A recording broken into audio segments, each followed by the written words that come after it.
Hi hello welcome back to Aspirants Academy. അപ്പം കഴിഞ്ഞ ക്ലാസ്സിൽ നമ്മൾ മാത്സിൻ്റെ ചലഞ്ച് ചെയ്തിരുന്നു അല്ലേ?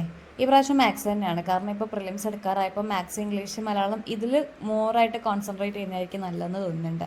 അപ്പോൾ മാത്സ് ചെയ്യുന്നതാണ് നമ്മൾ ട്രിക് ടേണിൽ തന്നെ ഡിഗ്രി മോഡൽ എക്സാം എന്ന് പറഞ്ഞിട്ട് 2 PDF കൊടുത്തിട്ടുണ്ട്. ഓരോരോ PDF-ലും 25 വെച്ചിട്ട് ക്വസ്റ്റ്യൻസ് ഉണ്ട്. അപ്പോൾ അതിൽ ഒന്നാമത്തെ PDF ആണ് ഞാൻ ചെയ്യുന്നത് കേട്ടോ. 25 ക്വസ്റ്റ്യനാണ് ഒരു PDF-ലുള്ളത്. നമ്മൾ മീൻസ് അങ്ങനെ ചെയ്തവരുണ്ടെങ്കിൽ ആദ്യം ചെയ്തൊരു ഇതുണ്ടല്ലോ PYQ, ആ മോഡലിലുള്ള ക്വസ്റ്റ്യൻ തന്നെയാണ്.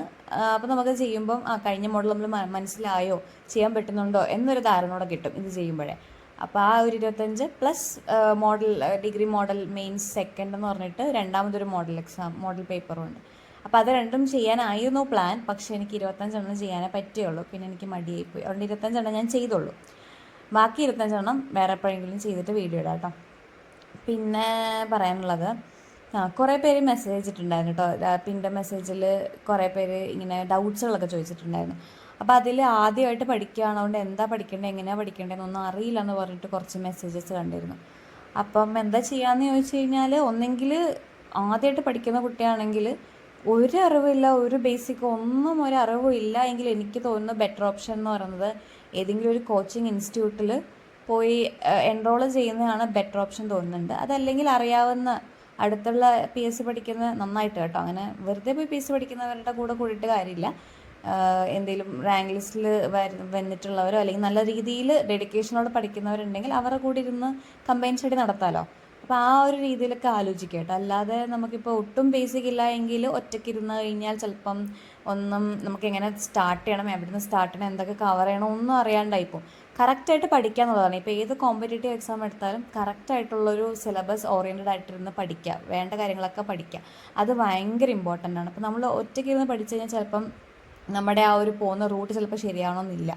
അതുകൊണ്ട് ഒന്നും അറിയാത്ത കുട്ടിയാണെങ്കിൽ, അല്ലെങ്കിൽ എങ്ങനെ പഠിക്കണം, എന്ത് പഠിക്കണം, എവിടെ നിന്ന് തുടങ്ങണം എന്നൊന്നും അറിയാത്ത കുട്ടിയാണെങ്കിൽ എനിക്ക് പ്രിഫറബിൾ എനിക്ക് തോന്നുന്നു ഏതെങ്കിലും ഒരു കോച്ചിങ് ഇൻസ്റ്റിറ്റ്യൂട്ടിൽ പോയി ചേരുക, അല്ലെങ്കിൽ അത്രയും അറിവുള്ള ആൾക്കാരുടെ കൂടെ കമ്പൈൻ സ്റ്റഡി നടത്തുക എന്നുള്ളതാണ്.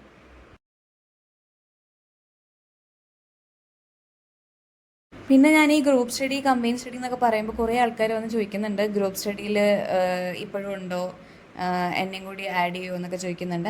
ശരിക്കും ഞാൻ പറഞ്ഞിട്ടുണ്ടായിരുന്നല്ലോ, LD വരെ ഞാൻ ഗ്രൂപ്പ് സ്റ്റഡി ഉണ്ടായിരുന്നുള്ളൂ. പിന്നെ ഗ്രൂപ്പ് സ്റ്റഡി എന്ന് പറയുമ്പോൾ നമ്മുടെ ക്ലാസ്സിലുള്ള ചേച്ചിമാരുടെ കൂടെ അല്ലെങ്കിൽ നമ്മുടെ കൂടെ പഠിക്കുന്നവരുടെ കൂടെ നമ്മളൊരു ഗ്രൂപ്പ് സ്റ്റഡി ആയിട്ട് നമ്മൾ മീറ്റിൽ വെച്ചു പഠിച്ചു എന്നേ ഉള്ളൂ. ഒരു ഗ്രൂപ്പായിട്ട് ഇരുന്നു പഠിച്ചു എന്നേ ഉള്ളൂ. അതല്ലാതെ നമ്മളിങ്ങനെ ഇനിഷ്യേറ്റീവ് എടുത്ത് അറിയാത്ത ആൾക്കാരോട്, സ്ട്രേഞ്ചേഴ്സിനോടൊന്നും ഗ്രൂപ്പ് സ്റ്റഡി അങ്ങനെയൊന്നും അല്ല ഞങ്ങൾ ചെയ്തിരുന്നത് കേട്ടോ. നമ്മുടെ ക്ലാസ്സിലുള്ളവർ തന്നെ നമുക്കറിയാവുന്ന ആൾക്കാരോടാണ് നമ്മൾ ഗ്രൂപ്പ് സ്റ്റഡി ചെയ്തത്. നിങ്ങൾക്കും അത് പറ്റും. നിങ്ങൾക്ക് അറിയാവുന്ന PSC പഠിക്കുന്ന ആൾക്കാരുണ്ടെങ്കിൽ ഇപ്പോൾ ദൂരെ എവിടെയാണെങ്കിലും കുഴപ്പമില്ല, മീറ്റ് ഇട്ടാൽ മതിയല്ലോ. ഫിസിക്കലി പ്രസൻറ്റ് ആവണമെന്നില്ല ഗ്രൂപ്പ് സ്റ്റഡി ചെയ്യാൻ. മീറ്റ് ഇട്ടിട്ട് ആ ഒരു രീതിയിൽ പോയാലും ഞങ്ങൾ ഗൂഗിൾ മീറ്റ് വഴിയാണ് ഗ്രൂപ്പ് സ്റ്റഡിയൊക്കെ ചെയ്തത്. ഞങ്ങളുടെ കൂടെ ഇരുന്ന് പഠിച്ചവരൊക്കെ കാസർഗോഡും കോഴിക്കോടും ഒക്കെ ഉള്ളവരാണ്. അപ്പോൾ അങ്ങനെയും പഠിക്കാം. നിങ്ങൾക്ക് ലൈക്ക് മൈൻഡഡ് ആയിട്ടുള്ള ആൾക്കാരെ കിട്ടുവാണെങ്കിൽ നിങ്ങൾക്ക് ഗൂഗിൾ മീറ്റ് ഇട്ട് പഠിക്കാവുന്നതേ ഉള്ളൂ.